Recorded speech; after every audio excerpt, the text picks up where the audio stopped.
So, sorry, I repeat. So you had filed an IP, and then I would like to see if somebody is using my IP or not.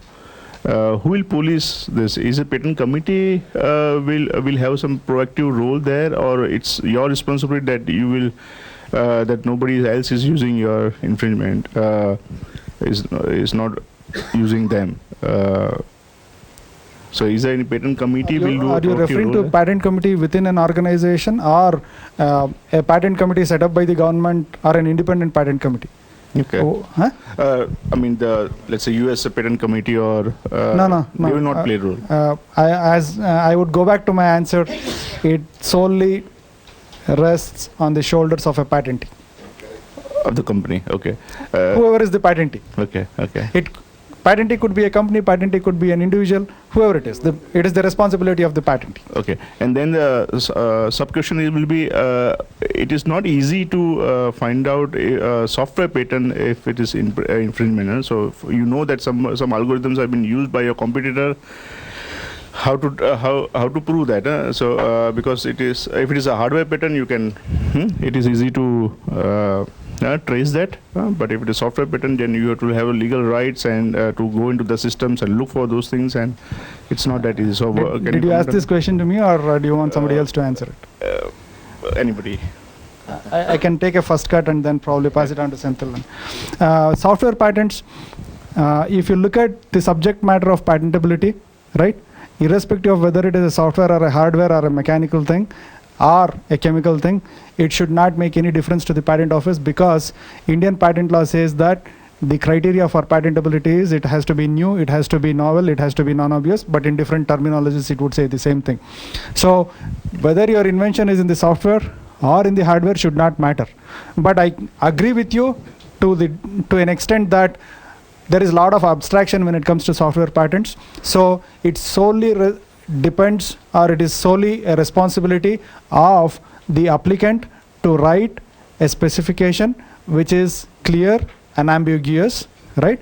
And the claims have to be defined in a very clear language, right? So that once you write the claims in the patent application, it has to mark, or it has to create a boundary which clearly says that whatever is within this boundary belongs to, or that's what I'm claiming as a patentee, right, or the patent applicant. And the another responsibility, or another organization which has the responsibility when it comes to software patents is the patent office, because patent office should conduct a thorough examination, apply all these principles, and see that the claims are worded in such a way that the boundary is very clear between what is claimed and what is not claimed. By doing that, most of the issues with software patents will go away, right? And once all these issues go away, or probably substantial number of issues go away, then it is as equivalent or as same as any other patent. So it is not about the law, it is not about the nature of the technology, it is about how the patent applications are written. There is some abstractness there that has to be resolved, and a lot of improvements have happened in that direction already. Okay, thanks. Algorithms, mathematical equations, computer programs per se are not patentable. Yes. And if I focus on computer programs or software patents, the key word is per se. What does per se mean? Per se mean as is, right? In my mind, if you write a piece of code, let's say, okay, let me take a step back. You have come up with a video compression technique, right? Which is a novel video compression technique, which stands the test of patentability. Now you reduce this technology, or you implemented this particular video compression technology using C++ code.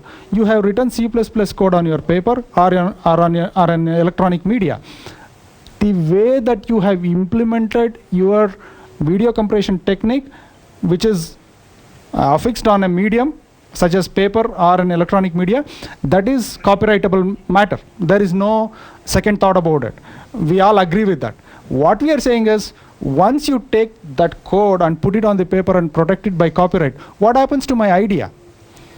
Under Indian patent law, is there a protection for my idea, even though it stands the test of patentability? The answer is probably no.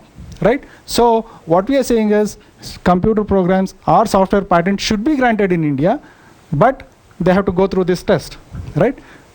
Providing just copyright protection for computer programs is not sufficient enough protection in India, right? So if at all you know, recently in 2015, computer-related guidelines on computer-related inventions was issued in the month of August, and later these guidelines were issued after a very thorough deliberation. If I remember it correctly, these deliberations with the stakeholder meeting all started in 2012, 2013. So there was a lot of consideration before the guidelines were issued in August.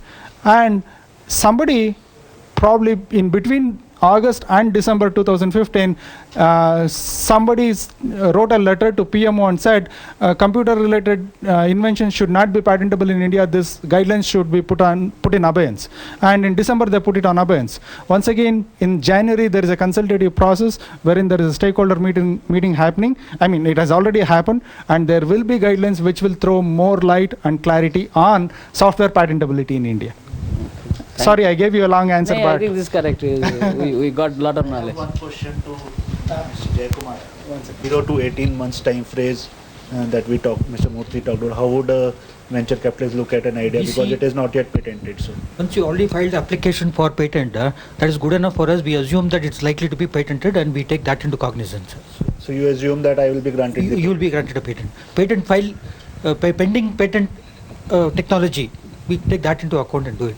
In fact, with regards, he's going to be a speaker next. We are investors in his company. He had 4 or 5 patents for his software, and his company was acquired by Cisco, the first technology company acquired by Cisco in India. Mr. Prakash Bhaskar is there, probably he'll speak later. Yeah. Sir, your question. Our company have dozens of patents, and some people are telling some new company is starting after we file the patent. Our patents are published in the patent journal. Same verbatim is used in the Economic Times. They are telling that company B is developed this one. And how we should... What is published in the media, focus on your patents, focus on your technology, focus on your business. They keep writing whatever you want, whatever they want to.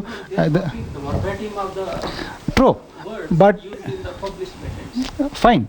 But the company is started after we file the patent. Fine. If once the patent is granted, look at the technology, look at what they are doing, and if it infringes your patent, the remedy is with the, I mean, you need to seek your remedy in the courts. Media will not probably play a role there. So to that extent, I think you should downplay the media. What I'm saying is don't pay attention to media, what media writes. I'm sorry if there are any friends from media here. Sorry, Thank you. The strategy of Intel or ABB. So how would that be if you come across any competing company with a similar patent, especially after the publication has happened, before the grant? So what would you typically do? I mean, especially if it's in a key area. Offline. So, okay. So what would be a typical response from Intel or from ABB? See, the reason mentioned the role of IP. One of the role is protection. So when we look at that, okay, we have interest in protection. There must be a means of enforcing patents as well. How we enforce, what should be the strategy? There is no rule as such for that. There are a lot of people who would come together to discuss, okay, what we need to do if there is an infringement that's happening. So it's not a straightforward thing, and it will be more case-specific thing. But one thing to be clear, if we are creating a patent system, the idea is that we are able to protect the interest of the creators. And the whole system, like we must be able to enforce the right, whether one wants to enforce right or not, or when he wants to enforce right, how he wants to enforce right. That is part of a strategy, which there is no standard guideline as such. Okay, this is what one needs to do. So I'll leave it at that. But then, to also add on for your question, lot of times when we look at patent, we would relate that patent to a product. But patent has to be looked from the claim, like what is being claimed there. what is that aspect for which, as Murthy was mentioning, there is a boundary that is there. That boundary, if someone else is coming in, that's where we got the right. That's the boundary, and if anybody else is infringing or coming, overlapping or having some products which are overlapping with it, then it comes a question, okay, is this person infringing or not? So that analysis can be then done. But it's like open for anyone to make products, same kind of products feature wise, but have a different concept like behind that. So we need to pay attention to what is being claimed, and that's something which again it is not something which is necessarily covered in the abstract of the patents. We need to go in detail of understanding like what this patent stands for, what is it actually, what's the boundary for which one is eligible for protection. Thank you, Dr. Senthil. I'm sure we all have so many more questions to ask, but let's take it offline because we are a bit short of time and we have to go to the other session. So I would like to thank all the panel members for your views and your presence here. Please, let's give them a very big hand, guys.